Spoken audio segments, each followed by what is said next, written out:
Vamos a hablar en esta tarde de la humildad. La humildad en la obra que el Señor nos encomienda hacer.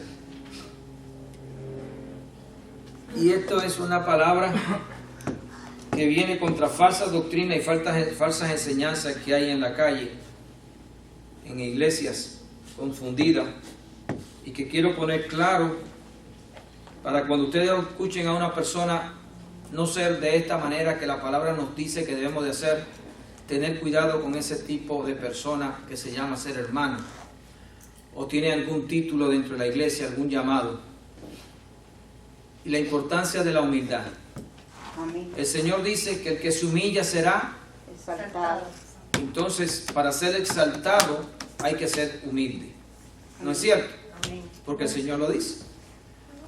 Dios no exalta al que no es humilde. Dios exalta al humilde. Al pequeño. ¿Ok? Y hablando en 1 Corintios capítulo 15, verso 9, tenemos, aparte de nuestro Señor Jesucristo, en el Nuevo Testamento, el hombre más usado por el Señor se llamó Pablo. Fue el hombre que más conocemos, que fue usado para transmitirnos a nosotros la verdad. 1 Corintios 15, 9. Nuestro hermano apóstol Pablo. Y siendo el apóstol de los gentiles, que nos tocó a nosotros, nos da la enseñanza y él dice que nosotros debemos de ser como Cristo e imitar a Cristo e imitarlo a él porque él imitaba a Cristo. Y ese hombre, en el capítulo 15 de 1 Corintios, verso 9, dice: porque yo soy el más pequeño de los apóstoles, que no soy digno de ser llamado apóstol. Oigan esto, porque perseguí a la iglesia de Dios. Quiero que entendamos primeramente esta condición de Pablo. Pablo miraba, hermanos, su posición en Cristo y entendía la necesidad de ser un hombre humilde delante de los hermanos. Siendo el apóstol de todos los gentiles y que fue el que llevó la palabra a Corintios, le dice a ellos: en verdad yo no soy digno de ser llamado apóstol. Y saben que quien lo llamó al apostolado fue Jesús. Pero él no está diciendo yo no soy un apóstol, sino está llamado a la condición como hombre de ser humilde y sencillo delante de los hermanos para no sobrepasar en la condición en que Jesús lo había puesto, en el lugar donde Jesús lo había puesto. Nico, ¿podría hacer menos bulla? Gracias. Dice el verso 10: pero por la gracia de Dios soy lo que soy, y su gracia no ha sido en vano para conmigo. Antes he trabajado más que todos ellos, refiriéndose a los 12 apóstoles, pero no yo, sino la gracia de Dios conmigo. Y él hace algo interesante. Dice que lo que él ha podido hacer en el ministerio, en la iglesia, en el cuerpo de Cristo, es gracia al poder de Dios que ha obrado en él, no a su capacidad, no a su voluntad. Y él se pone en una situación donde, por eso Pablo decía que la gracia de Dios le fue suficiente para hacer todo lo que él necesitaba hacer. Es importante, aquí estamos viendo un apóstol, puede ser cualquier ministro, pero también debe ser cualquiera de la iglesia. Porque todos en la iglesia tienen un lugar delante de Dios para trabajar en la obra de Dios. Hoy en día y en todos los tiempos, el hombre ha sido orgulloso de lo que consigue, de lo que hace, de lo que puede y de lo que logra.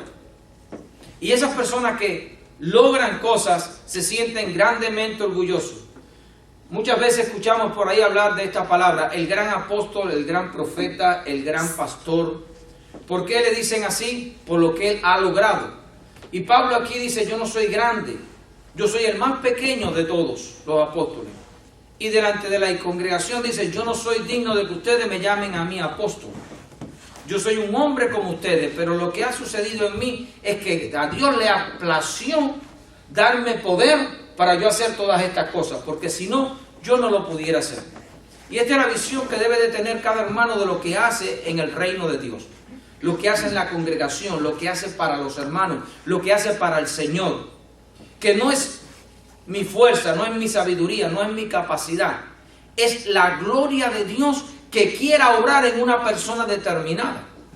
Porque Dios, teniendo 12 apóstoles, llama a Pablo y lo escoge para ir a los gentiles y llegar a ser de Pablo una persona que tenemos superior en lo que entendemos en trabajo? Como él dice aquí, yo he trabajado más que todos ellos, es decir, he llegado a llevar el evangelio más que todos los demás hermanos apóstoles.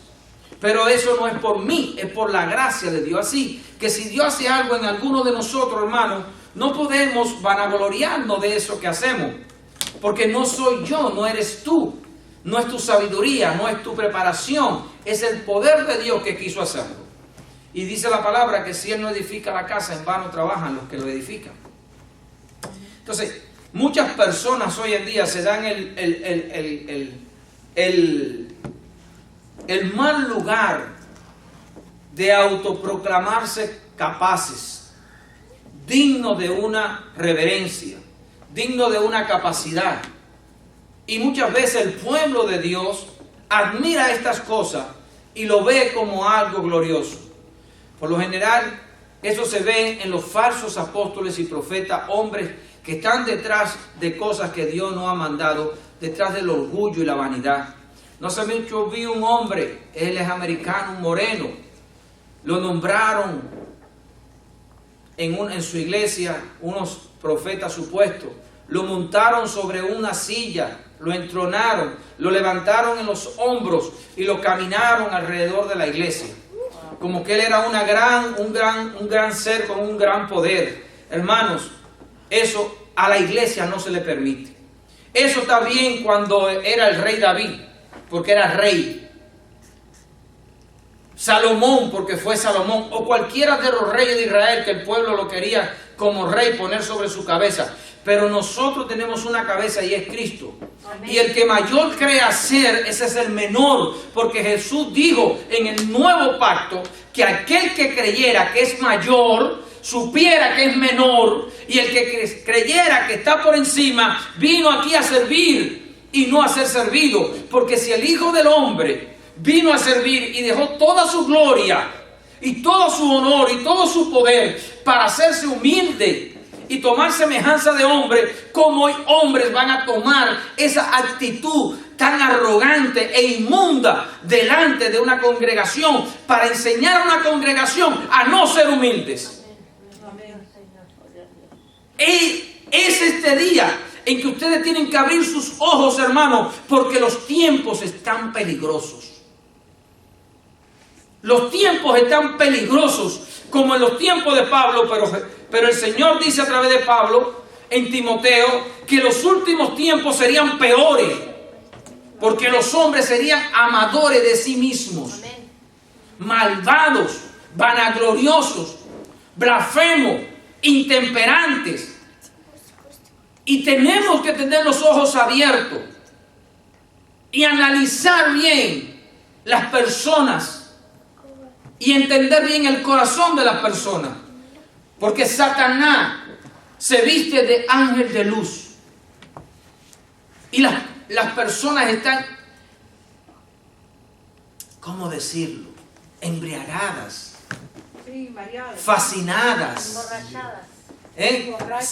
borrachas de ese espíritu inmundo de fantasía. Es como la serpiente que te embobece a la gallina. No sé si ustedes han oído la serpiente embobece a la gallina. Eso es lo que dice. Sí, dicen que la serpiente baja con su aliento, marea a la gallina para cogerla. A su presa. Bueno, yo digo la gallina porque en Cuba sí le decíamos a las presas. Pero es un espíritu satánico el que está en el mundo trabajando y haciendo creer a las personas. Y las personas se dejan llevar con cosas increíbles. El otro día vi otro video de hermanos de supuestos avivamientos, donde el Espíritu, decían que venía el Espíritu Santo y ladraban como perros y a ese hombre lo levantaban porque él llegó allí a traer un avivamiento y le ponía una cadena en el cuello a la persona y lo llevaba como si fuera un perro y la otra ladrando. Es una vejación a un ser humano. ¿Cómo el Espíritu Santo va a hacer eso? ¿Cómo el Señor va a poner a una persona con una cadena llevándolo como un perro? Y eso le llamaban avivamiento. Tirados en el piso, revolcándose como animales. No, hermano, el Espíritu Santo dice que era un espíritu de orden. Sí está bien que Él llegue a mí, yo me quebrante, es claro, pero no que me haga avergonzarme delante de las demás personas. Pero la gente no se avergüenza de eso. No son humanos. Yo quisiera ver un ángel tirado por el piso dando vueltas porque el Espíritu llegó a él. ¿Qué es eso? Eso no existe.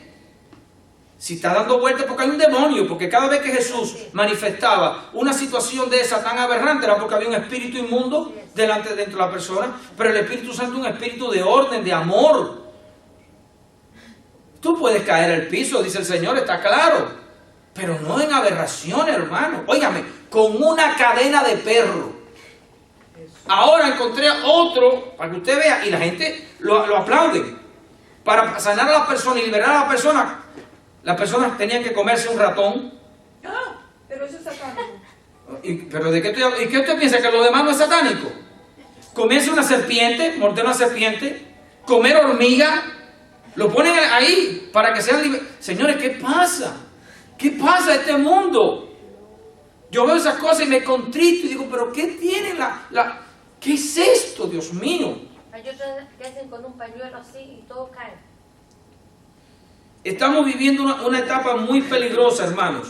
Y Pablo dice, yo soy el que más he trabajado, pero no me considero ser apóstol. A Cristo, al Señor, al Padre le agradó escogerme y ponerme en esta función. El verso 10 dice, pero por la gracia de Dios soy lo que soy. Y su gracia no ha sido en vano para conmigo. Antes he trabajado más que todos ellos, pero no yo, sino la gracia de Dios conmigo. Porque o sea yo o sean ellos, así predicamos y así habéis creído. Y esto es todo. Es la gracia de Dios y no es la persona. No es ni el título, ni el poder de la persona que se creen poderosos. No, es que a Dios le plazca. Estamos viviendo en tiempos peligrosos y le estoy diciendo, hermano, que el hombre de Dios tiene que ser humilde. No el pastor. Toda la congregación tiene que ser humilde. No es la humildad para mí, es para nosotros. Todos tenemos que ser uno. No es que seamos padre, hijo y primos aquí. Somos hermanos. Todos en Cristo. Somos hermanos. Y ese es el nombre mayor que nosotros tenemos. Es el vínculo mayor. Es la relación mayor que tenemos. La hermandad. Y por eso Jesús dijo, este es el mandamiento. A través de Juan dijo, este es el mandamiento desde antes y ahora lo vuelve a repetir. Ámense unos a otros. Amén. Vivan como hermanos. Ayúdense como hermanos. Protéjanse como hermanos. Cuídense como hermanos. Porque Satanás anda como un león rugiente, hermanos. Y tenemos que cuidarnos de la maldad del mundo, de los hombres y de Satanás que está trabajando como un león rugiente. Y el Señor dijo, ay de los hombres en la tierra, porque Satanás ha descendido con gran ira. Y estos últimos tiempos en que Él sabe que le queda poco tiempo, las cosas se ponen peor para nosotros los seres humanos. Porque Él está inventando cada vez más estrategias para destruirnos. Pero bendito el corazón que está firme en la gracia de Dios y permanece en el amor, en la verdad, en la justicia. Y no en las vanaglorias y las boberías de los hombres que han seguido la manifestación satánica para engañar y seguir siendo engañados. En la carta a los Filipenses, en el capítulo 2, verso 3, dice el Señor, nada hagáis por contienda o por vanagloria. Miren la orden que el Señor nos da. Nada haga por contienda ni por vanagloria. Cuando tengas en tu corazón contienda, sí o no, para hacer algo, no lo hagas. Amén. Cuando tengas vanagloria, te sientas que eres algo por lo que eres, no lo hagas. Cuando creas que te mereces algo, no salte de allí. Ni contienda ni vanagloria. Le da el Señor esa orden a la iglesia, a nosotros. Antes bien, con humildad, estimando, oigan bien, estimando cada uno a los demás como superiores a él mismo. Dios pide que nosotros tengamos el concepto de que mi hermano es superior a mí. Y esa situación me va a dar el valor y la capacidad para no ofenderlo, para no maltratarlo, para respetarlo, para tratarlo como una persona que merece mi respeto. No es con el pastor, es con todos. No es del pastor para ustedes ni de ustedes para mí. Es entre todos nosotros. Si todos nos respetamos y nos tratamos con esa forma, todos vamos a estar bien delante del Señor, que es lo que necesitamos. Porque el objetivo aquí es estar bien delante de Él, no delante de nosotros mismos. Y el Señor nos está pidiendo que no hagamos ni por contienda ni vanagloria las cosas que hacemos, sino que lo hagamos con humildad, sabiendo que el hermano para mí es superior a mí. Y aquí se quita todo tipo de velo de división, de separación, cuando nos tratamos de esa manera, hermano. De concepto de sabiduría, de concepto de raza, de concepto de humanidad. Se acabó con esas palabras que el Espíritu nos enseña. Y venimos a un concepto de amor, de igualdad, de respeto, de mansedumbre. Así que métanos eso en el corazón. ¿Cómo debo de tratar a mis hermanos? No mirando cada uno por lo suyo propio, sino cada cual también por lo de los otros. Cuando estamos entre nosotros, hemos de mirar hacia el hermano y apoyar al hermano en su necesidad. Amén. Cada vez que podamos, cada vez que tengamos la oportunidad. No estamos obligados, pero si lo hacemos sin contienda, si lo hacemos sin vanagloria, va a haber bendición para nosotros. Por eso tenemos que tener el corazón siempre listos, para que el Señor nos ponga ese amor uno por otro, hermano. Amén. Tengan presente siempre esto, la necesidad delante del Señor de vivir de esta manera. Eso es lo que el Señor quiere que hagamos en esta tierra. Que vivamos entendiendo que mi hermano es superior. Entendiendo que Él se merece las cosas de mi parte. Piensen en eso, hermano. Porque eso es bueno delante del Señor. No mirando cada uno por lo suyo propio, sino cada cual también por lo de los otros. Haya pues en vosotros este sentir que hubo también en Cristo Jesús. Jesús fue el primero que nos mostró este sentir. ¿Por qué? Como dice el verso 6. El cual siendo en forma de Dios, no estimó el ser igual a Dios como cosa que aferrarse.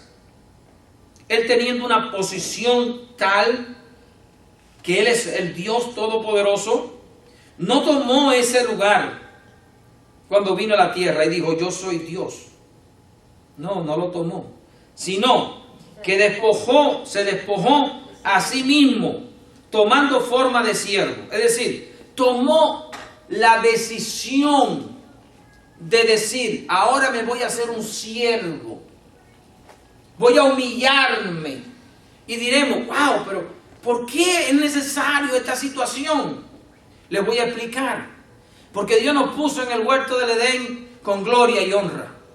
Y nosotros nos rebelamos contra Él. Y nos entregamos al pecado. Donde está el orgullo en nuestros corazones, donde está la vanidad en nuestros corazones, donde está la avaricia en nuestros corazones. Y tenemos ahora que nosotros romper todas esas cosas que tenemos dentro y pasar a ser como debemos de ser, humildes, sencillos, mansos, llenos de amor, de misericordia, de compasión, de piedad.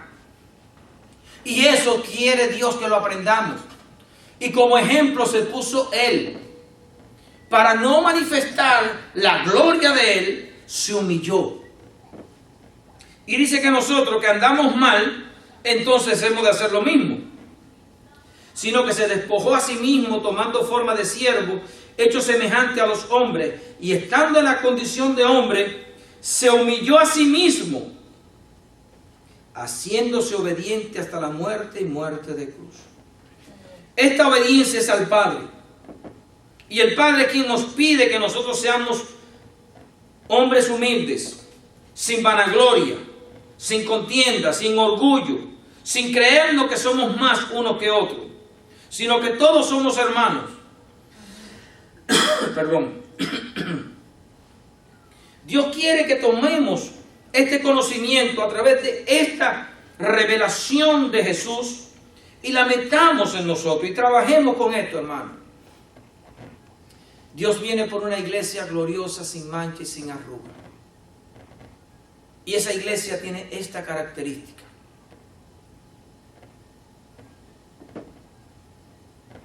El parlante. Sí. Amén. Vamos al verso 12. Por tanto, amados míos, como siempre habéis obedecido, y este es el llamado que Dios le dice a nosotros, puesto que ustedes son obedientes, no como en mi presencia solamente, sino mucho más ahora en mi ausencia, dice Pablo, ocupaos en vuestra salvación con temor y temblor. Dice que te ocupes, que me ocupe en esta salvación con temor y temblor. ¿Y cómo me ocupo? Siendo como Cristo. Lo que veníamos leyendo, siendo humilde, siendo manso, amando al hermano, mirándolo como superior, tratándolo con respeto, bendiciendo cuando podemos bendecir a los hermanos, ayudándonos unos a otros cuando podemos, mirando, hermano, las necesidades entre uno y otro, tratándonos en verdad como familia, porque eso es lo que el Señor quiere.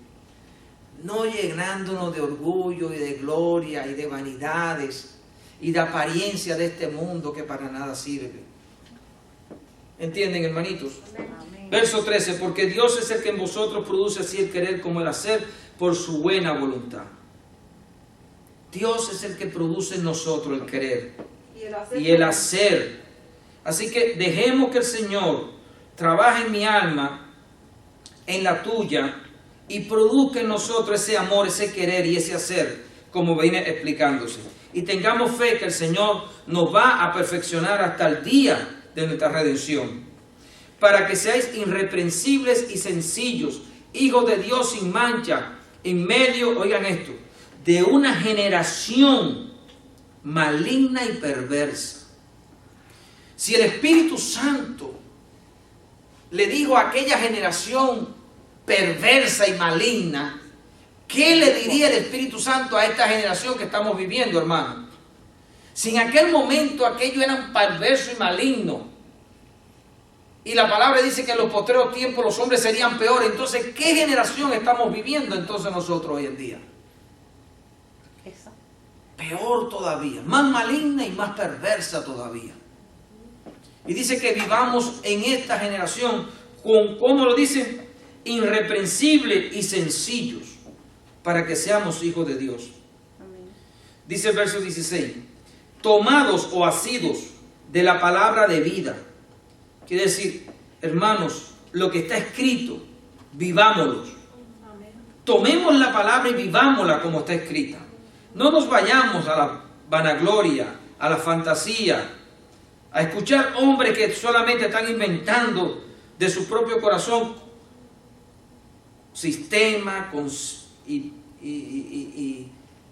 doctrinas y cosas que están fuera. La palabra es sencilla. El Señor nos pide sencillez en la vida. Dice, ha sido de la palabra de vida para que en el día de Cristo yo pueda gloriarme de que no he corrido en vano ni en vano he trabajado. Que Pablo le dice, hermanos, vivan así. para lo que yo he trabajado en ustedes, poderme en el día de Cristo sentirme feliz porque ustedes van a ir al cielo. Y cuando estemos allí, yo mirar el trabajo que yo hice y alegrarme en ese trabajo que yo hice. Y eso es lo que quiere todo pastor que de verdad ama las almas, que sean salvas. Dice después el verso 17, y aunque sea derramado en libación sobre el sacrificio y servicio de vuestra fe, me gozo y regocijo con todos vosotros.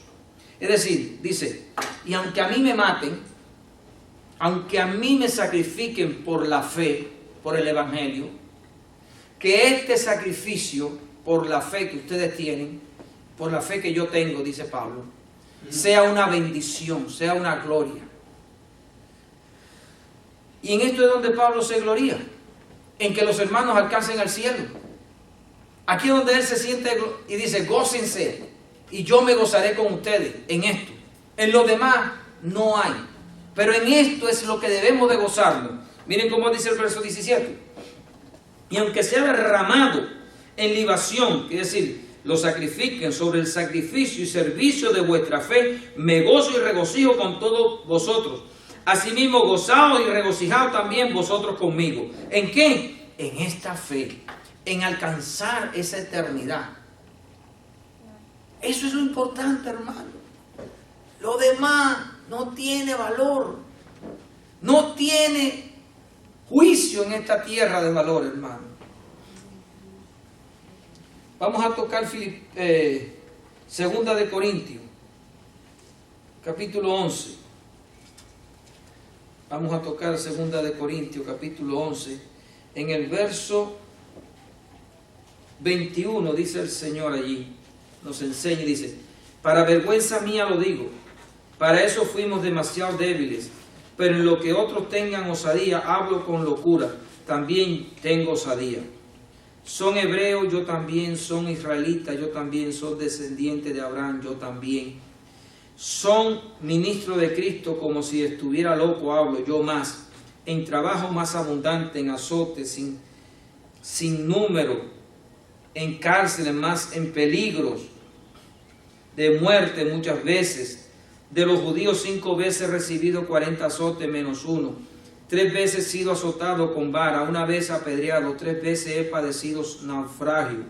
1 noche y 1 día he estado como náufrago en alta mar, en camino muchas veces, en peligro, en ríos, en peligro de ríos, peligro de ladrones, peligro de los de mi nación, peligro de los gentiles, peligro en la ciudad, peligro en el desierto, peligro en el mar, peligro entre falsos hermanos, en trabajo y fatiga, en mucho desvelo, en hambre y sed, en muchos ayunos, en frío, en desnudez.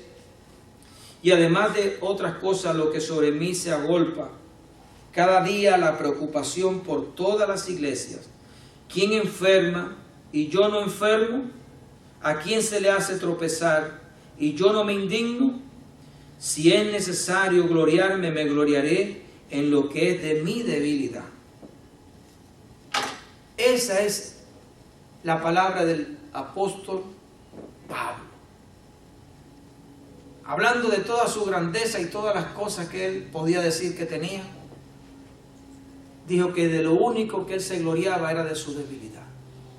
Y eso es para todos nosotros, hermano. Cuando miramos a nuestro Señor Jesucristo como lo que sufrió, cuando miramos, hermano, al hermano Pablo con todo lo que sufrió por el Evangelio, nosotros nos podemos dar golpe de pecho y decir, ¿qué somos?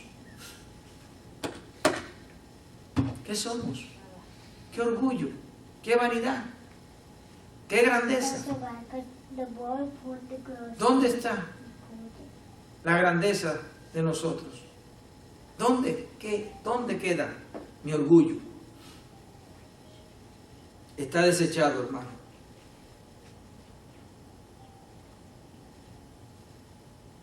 No hemos sufrido nada. No hemos padecido por el Evangelio en la tierra. El Señor nos ha guardado de la ira de Satanás. Nos está protegiendo. Cuidémonos. Nadie quiere sufrir. Pablo se lo dijo al Señor. Señor, hay un demonio que me está atormentando. Y el Señor le dijo, bástate mi gracia, Pablo. Nadie quiere sufrir. Pero gracias a Dios hemos vivido en este mundo, en verdad, plácidamente. En un evangelio, en verdad, decoroso. Sin golpe y sin arruga. Sin mancha. No, digo sin golpe y sin arruga. Me estoy refiriendo a que no hemos sufrido en verdad por el evangelio. Todavía No hemos sufrido. Nosotros estamos en una vida cómoda con el evangelio. Gracias al Señor hasta el momento. Pero yo creo que eso no va a tardar mucho. No creo que tarde mucho que el evangelio sea perseguido duramente. Está siendo perseguido en el Medio Oriente, pero en el Occidente todavía no hay esa persecución tan fuerte. Pero va a haber. No sabemos cuándo llegará, creemos que un día puede llegar. Bendito Dios. No sé si será bueno que nos encuentre en esa situación, que no nos encontremos en esa situación. Porque encontrarnos en esa situación allí donde los corazones van a ser verdaderamente probados. Y van a saberse quién de verdad ama al Señor y quién da su vida por el Señor. Quién de verdad está dispuesto a sufrir como Pablo, como los apóstoles, u otros muchos hermanos mártires. Pero hasta el momento nosotros estamos, hermanos, en un evangelio suave. La peor persecución de hoy es el orgullo, la vanidad, la arrogancia, el dinero, la vanagloria del mundo, los deseos de la carne, las pasiones desordenadas de la carne, los engaños sutiles de Satanás. Es allí donde está la guerra en el evangelio donde nosotros vivimos. La mentira sutil y engañosa, la confusión de la verdad por falta de conocimiento, los falsos maestros que están confundiendo y engañando a las personas, viviendo una falsedad terrible. Ese es el peligro del evangelio hoy aquí. Lo demás todavía no nos toca, pero es allí donde se hace más difícil ser humilde, ser sencillo, porque la carne no sufre tanto. La carne no la humillan tanto con el golpe. El golpe humilla la carne. La persecución humilla la carne. Pero en una sociedad como la que vivimos, la carne se levanta, se siente fuerte, se siente capaz. Y es allí donde está el peligro, la amenaza que Satanás usa hoy en día contra las iglesias con la mentira y estas todas cosas que estamos hablando. Y el orgullo, la vanidad, la arrogancia.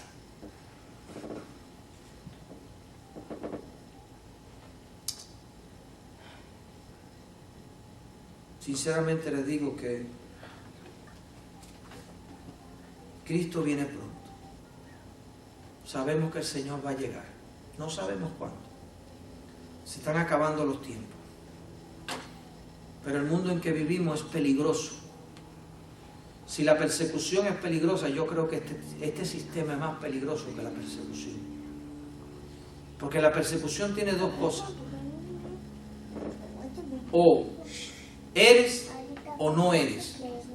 Pero en este sistema parece ser y no eres. ¿Me puedes entender? Te es fácil aparentar ser y no serlo. Porque es el sistema de la mentira, de la confusión. En la persecución no existe eso. En la persecución eres o no eres. Aquí es donde más existen los tibios. ¿Se acuerdan la palabra, la última iglesia que el Señor habla? En la Odisea, que la condición en que lo llevó a ellos a ser frío era ese tipo de vida fácil que tenían. Se habían enriquecido, tenían facilidades, y cuando se vive, era un sistema como el que vivimos nosotros aquí. La persona se pierde en la tibieza, en el engaño, en la mentira, en la falsedad. Pero la iglesia que era perseguida, el Señor no le apuntó con el dedo, porque era una iglesia perseguida. En las iglesias que son perseguidas, la fortaleza de la santidad, del amor al Señor es fuerte. ¿Qué quieren los niños? No, ellos quieren ir allá. Amén. Tere. Bendito sea el Señor. Alabado sea Cristo Jesús. Bueno, hermanos, tienen aquí para meditar esto en toda esta semana, hasta el miércoles. Primera de Corintios 15 del 9 al 11, Segunda de Corintios 11 del 21 al 30 y Filipenses 2. Vamos a cerrar pidiéndole al Padre que nos guarde de toda tentación de Satanás, de maldad, en este mundo de mentira y de confusión. Que nos proteja de los falsos maestros y nos proteja del orgullo, de la vanidad de la carne, que nos guarde de los deseos desordenados, de las delicias de este mundo. Bendito sea el Señor, protégenos, Padre. Haznos humildes y mansos. Le pido que sus corazones se orienten al Señor, en la humildad, hermano, en la mansedumbre, en el amor. Que miren, Señor, a su hermano como superior a sí mismo. Alabado sea el Señor.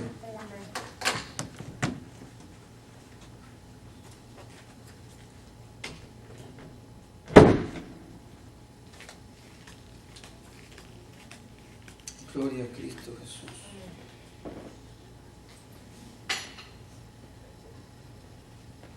Amén. Amén. Vamos a cerrar aquí. Me están